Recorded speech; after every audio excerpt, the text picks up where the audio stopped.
आपके अपने YouTube channel Gurukul academy में और मैं अनिल आपका स्वागत करता हूं।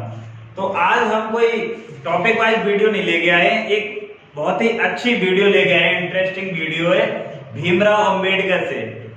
बाबा साहब भीमराव अंबेडकर की वीडियो हम लेके आए, उनके जीवन से संबंधित है। आपके लिए बहुत ही सीखने के लिए कुछ मिलेगा उनसे। कितनी कठिन परेशानियों में, कितनी कठिन परिस्थितियों में होने के बावजूद वो देश के इतने बड़े महान नेता, इतने बड़े प्रोफेसर समझ लीजिए, इतने बड़े शोधकर्ता समझ लीजिए, संविधान के निर्माण में जो उनका योगदान रहा है वो सारी चीजें हम देखेंगे आज क्रमवार से। तो बाबा साहब अम्बेडकर की हम 130वीं जयंती मनाने जा रहे हैं, उसके उपलक्ष्य में ये मैंने वीडियो बनाई है। ठीक है, तो देखते हैं।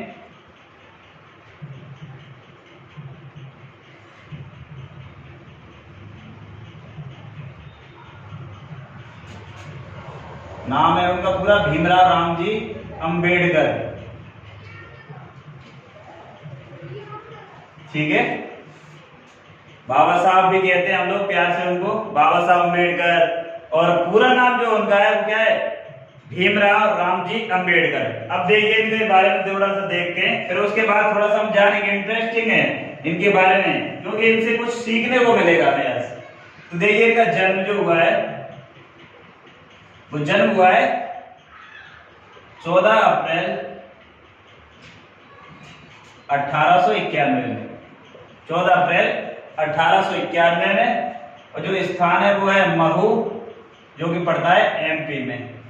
ठीक है, कहां पड़ता है? मध्य प्रदेश में। तो बाबा साहब का जन्म क्या है? एक दलित समाज में हुआ था। इससे क्या है, इनको बहुत सारी परेशानियों का सामना करना पड़ा। जैसे कि शुरुआत में देखा जाए आपको, तो जैसे ये बड़े हुए थोड़े से, तो उनको क्या है, स्कूल में गए ये। तो स्कूल में क्या है, क्योंकि उस समय क्या है, देखो बात कब की हो रही है? 1891 की। और अभी हम कौन से ईयर में जी रहे हैं? 2021 में। तो देखिए उस समय 130 साल का फर्क है। उस समय क्या अंतर रहा होगा।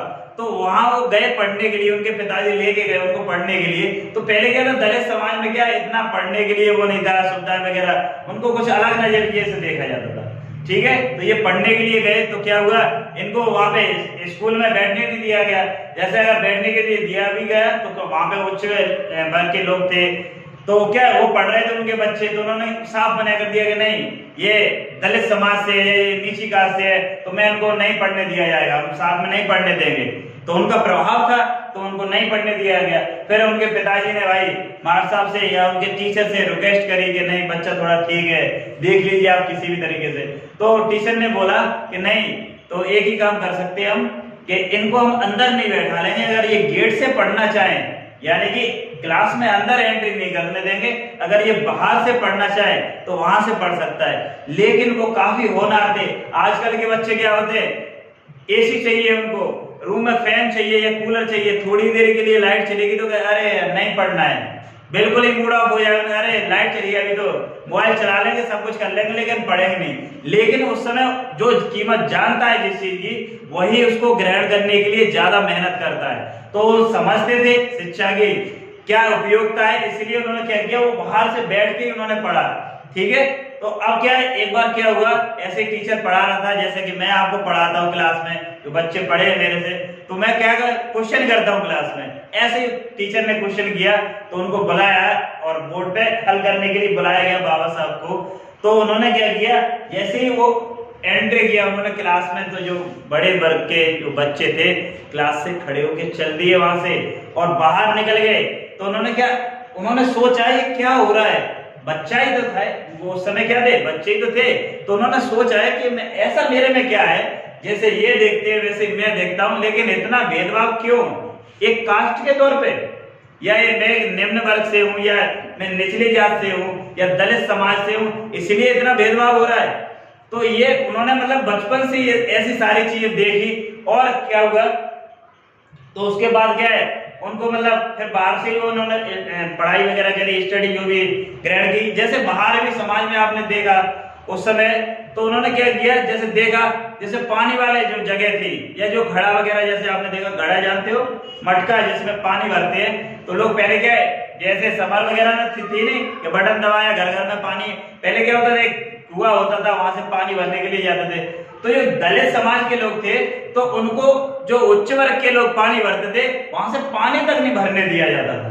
यानी उनके लिए अलग से कुएं लगे हुए थे, वो केवल वहीं से भर सकते हैं पानी और यहाँ से नहीं। एक बार क्या हुआ, उन्होंने एक मटके से पानी पी लिया था उच्च वर्ग के लिए, तो उसने क्या कर दिया, उस मटके को ही फोड़ दिया, क्योंकि उसके वो समझते थे कि इन्होंने अगर छू लिया तो क्या है ये अपवित्र हो गया। तो ये सारी परेशानियां वो जीते हुए वो क्या है थोड़ा सा आगे बढ़े, तो क्या हुआ, यही परिस्थितियां रही। तो उसके बाद क्या है, एक राजा थे जैकवार्ड, तो उन्होंने क्या किया, इनको थोड़ा सा प्रोत्साहन दिया, यानी कि क्या आगे की पढ़ाई के लिए इनको क्या दिया, पैसे वगैरह प्रोवाइड कराए गए। उसके बाद क्या है, बचपन में इनकी माताजी की भी डेथ हो गई। उसके बाद क्या है, इनके पिताजी सतारा में शिफ्ट हो गए। सतारा जो कि महाराष्ट्र में पड़ता है, वहां पे आए। वहां पे इन्होंने फिर क्या करे, ये बंबई गए, वहां से स्टडी करी, 12th पास किया। उसके बाद क्या है, इनको क्या है जो वजीफा वगैरह मिलता है उससे स्कॉलरशिप मिली इन्होंने। इसके बाद क्या है, कोलंबिया यूनिवर्सिटी गए। कोलंबिया जो पढ़ता है वहां से इन्होंने क्या किया है, बीए किया है, और उसके बाद पॉलिटी में और इकोनॉमिक्स में इन्होंने पीएचडी वगैरह करके फिर कॉलेज ऑफ लंदन से, लंदन कॉलेज से क्या किया है, इकोनॉमिक्स से इन्होंने अलग से वो किया है। तो ये सारी चीज मतलब इतना बढ़ते गए धीमे धीमे, जिस बच्चे को क्लास में अंदर बैठने नहीं दिया जा रहा है, वो अपनी मेहनत के अपने बलबूते पे इतना मतलब वो बढ़ा आगे कि कोलंबिया यूनिवर्सिटी में जाके पढ़ा, फिर लंदन कॉलेज ऑफ इकोनॉमिक्स में वहां पे जाके पढ़ाई करी, और फिर क्या भारत में आगे जो राजा थे जैकवार्ड, उनके यहाँ उन्होंने काम भी किया, लेकिन वहां पे भी वही परिस्थिति, इतना पढ़ के आए, सब कुछ किया, डॉक्टरेट की पढ़ाई करी उनके पास, फिर भी क्या हुआ कि जो वहां पे उनको रखा गया, तो जो लोग थे उनके साथ भेदभाव कम नहीं कर रहे हैं, पढ़े लिखे फिर भी हैं, फिर भी क्या कर रहे हैं, भेदभाव कर रहे हैं। यानी कि उनको क्या है, उनको एक मुंशी के तौर पे रखा हुआ था, तो क्या फाइल भी ऐसे फेंक के देते थे उनको, ये नहीं कि हाथ में पकड़ा रहे, वो सोचते थे ये छू लेंगे तो अपवित्र हो जाएंगे। तो उन्होंने क्या कर दिया, वहां से भी इन्होंने क्या कर दिया, अपना छोड़ दिया, त्याग पत्र दे दिया।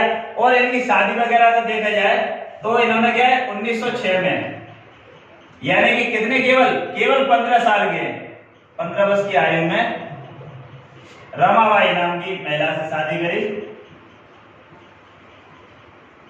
रमाबाई से। कब, 1906 में, केवल 15 वर्ष की आयु में। ठीक है, तो बाल विवाह हुआ है इनका 15 वर्ष की आयु में। अब देखिए, अब क्या है, इसके बाद इन्होंने भारत में जो स्वतंत्रता संग्राम वगैरह चल रहे हैं उनमें भाग लिया, बढ़ चढ़ के, और सबसे जो पानी वाला जो मैंने बताया था ना, घड़े वाला, उस पे इन्होंने सबसे ज्यादा 1927 के लगभग 1927-28 में जो पानी वाला मैटर था कि जैसे जो निम्न वर्ग वाले हैं उनको नहीं भरने दिया जाता था, तो उसका इन्होंने बहुत अच्छे तरीके से आंदोलन चलाया और सबके लिए एक तरीके से न्याय दिलवाया पानी के तौर पे। यानी कि कुएं पे भाई पानी पे कैसा भेदभाव, पानी पे कैसा भेदभाव, तो उसके लिए इन्होंने ये आंदोलन चलाया 1927 में। उसके बाद आपने देखा है जैसे 3 गोलमेज सम्मेलन हुए, इसमें हिस्ट्री पढ़ी है मेरे से, वो जानता होगा। 3 गोलमेज सम्मेलन हुए, तो पहला वाला हुआ है 1930 में, दूसरा वाला है 1931 में, और तीसरा वाला हुआ है 1932 में। तो ये 3 गोलमेज सम्मेलन हुए।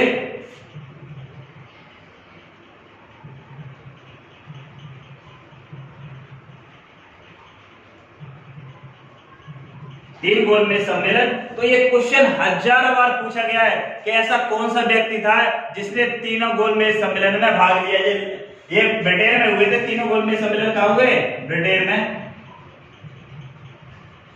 और तीनों में बाबा साहब अम्बेडकर ने भाग लिया है। तो ये क्वेश्चन काफी बार पूछा जाता है, और एक मात्र में गांधी जी ने भाग लिया था, वो था 1931 वाले में। तो इन तीनों में अम्बेडकर साहब ने क्या रखा है, दलितों का पक्ष रखा। वहां पे गोलमेज सम्मेलन ब्रिटेन में बुलाए गए थे भारत के तौर पे।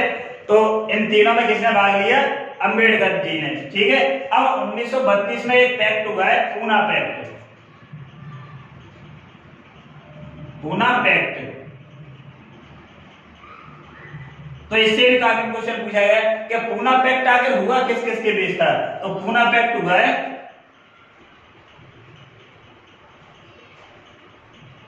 भीमराव अंबेडकर यानी बाबा साहब, भीमराव अंबेडकर वर्सेस गांधी जी। गांधी अलबत्ता जेल में थे, वहीं पे एक हुआ है 1932 में। तो ये क्वेश्चन काफी बार पूछा गया है कि पूना पैक्ट कब हुआ था और किसके बीच हुआ था।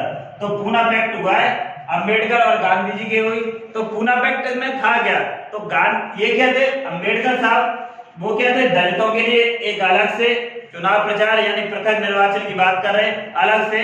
तो गांधी जी ने इतना समझाया इनको कि अलग नहीं करिए आप, देश में सभी क्या है अलग, आप ऐसे अलग कर देंगे तो और ज्यादा भेदभाव बढ़ेगा, इसको थोड़ा सा ऐसे करके रखिए कि इनमें क्या है ज्यादा मतभेद भी हो लेकिन आरक्षण हम आपको अलग से दिलवाएंगे।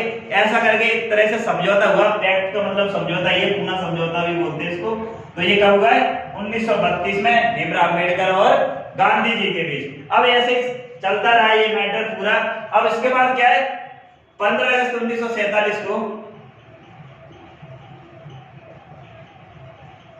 देश आजाद हुआ। क्वेश्चन पूछा जाए देश के पहले कानून मंत्री कौन है, देश के पहले कानून मंत्री।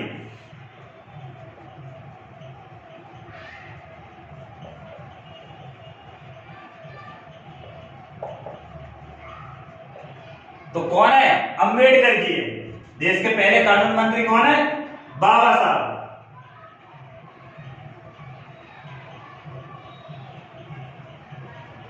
अंबेडकर जी। अब देखना जो हमारा संविधान सभा बनी थी उसमें जो प्रारूप समिति के अध्यक्ष बनाए गए थे, प्रारूप समिति के एक प्रारूप समिति थी, यानी कि जो संविधान हमारा बनना है वो किस तरीके से बने, यानी क्या क्या चीज उसमें होनी चाहिए और किस तरीके से बनेगा, क्या क्या चीज पॉइंट उसमें रखे जाएंगे, इसके अध्यक्ष बनाए गए थे हमारे बाबा साहब अंबेडकर जी। तो कौन है, प्रारूप समिति, जो कि 29 अगस्त 1947 को बनी थी और जिसके अध्यक्ष कौन बनाए गए थे, भीमराव अंबेडकर जी। ठीक है, तो प्रारूप समिति के अध्यक्ष पूछा जाए जो कि संविधान सभा थी हमारे, उसमें एक प्रारूप समिति थी यानी कि ड्राफ्टिंग कमेटी जिसको इंग्लिश में बोला गया, उसके अध्यक्ष कौन थे, भीमराव अंबेडकर जी। और जिसके तौर पे मतलब संविधान निर्माता के तौर पे भी माना जाता है। लेकिन एग्जैक्ट क्वेश्चन पूछा जाए कि भारतीय संविधान किसके द्वारा बनाया गया है, तो आप यहाँ बाबा साहब नहीं लगा देना, ये क्वेश्चन गलत हो जाएगा। तो वहां क्या लगाओगे आप, वो संविधान सभा लगाओगे। क्वेश्चन ये पूछा जाए ना कि हमारा भारतीय संविधान है वो किसने बनाया है, तो संविधान सभा ने बनाया। क्वेश्चन पूछा जाए प्रारूप समिति के अध्यक्ष कौन थे, या जो तैयार किया गया था प्रारूप उसके अध्यक्ष कौन थे, तो उसके अध्यक्ष भीमराव अम्बेडकर जी थे। ठीक है, अब क्या हुआ, ये कानून मंत्री भी बन गए, संविधान सभा के अध्यक्ष भी बन गए, सब चीज बन गई, लेकिन फिर भी क्या है इनके साथ भेदभाव कम नहीं हुआ। इससे तंग आकर 1956 में इन्होंने क्या कर लिया था, बौद्ध धर्म अपना लिया। तो क्वेश्चन पूछा जाएगा कि बौद्ध धर्म इन्होंने क्यों अपना लिया, तो क्या है जो कुरीतियां है हमारी जो भारतीय हिंदू समाज में जो कुरीतियां है उनसे तंग आकर इन्होंने क्या कर लिया था, हिंदू धर्म छोड़ दिया था और क्या अपना लिया था, बौद्ध धर्म अपना लिया था। क्या अपना लिया, बौद्ध धर्म अपना लिया। कब, 1956 में। और 1956 में इनकी क्या है, मृत्यु हुई है। ठीक है, 1956 में इनकी क्या हुई है, दिसंबर में मृत्यु हुई है, दिसंबर 1956। और ये उनकी जो समाधि है उसको बोला जाता है चैत्य भूमि, क्योंकि बौद्ध धर्म में जो जहां पे अवशेष रखे जाते हैं उसको चैत्य भूमि बोला जाता है, इसीलिए इनको बोला गया क्या है, चैत्य। इनकी जो समाधि है वो क्या है, चैत्य भूमि, जो कि कहां पर है, मुंबई में, मुंबई। ठीक है, तो आपने देखा एक छोटा सा जो बालक था जिसको स्कूल के अंदर नहीं बैठने दिया जा रहा था, पानी का घड़ा जिससे पी लिया उसको फोड़ दिया गया, वो अपनी मेहनत से अपने बलबूते पे इतना आगे बढ़ा कि भारतीय इतिहास में देखा जाए तो इनका नाम एकदम से अमर के तौर पे माना जाएगा, एक बहुत ही क्रांतिकारी के तौर पे माना जाएगा, खास करके दलितों के लिए एकदम भगवान की तरह माना गया इनको। ठीक है, तो ये मेरा एक ट्रिब्यूट था अंबेडकर के लिए। अगर मेरी वीडियो पसंद आए तो प्लीज इसको शेयर कीजिए, सब्सक्राइब कीजिए और लाइक कीजिए और बहुत सारे लोगों में फैलाइए। जैसे उन्होंने मेहनत करके इतने आगे बढ़े ऐसे ही आप मेहनत करिए। थैंक यू, धन्यवाद।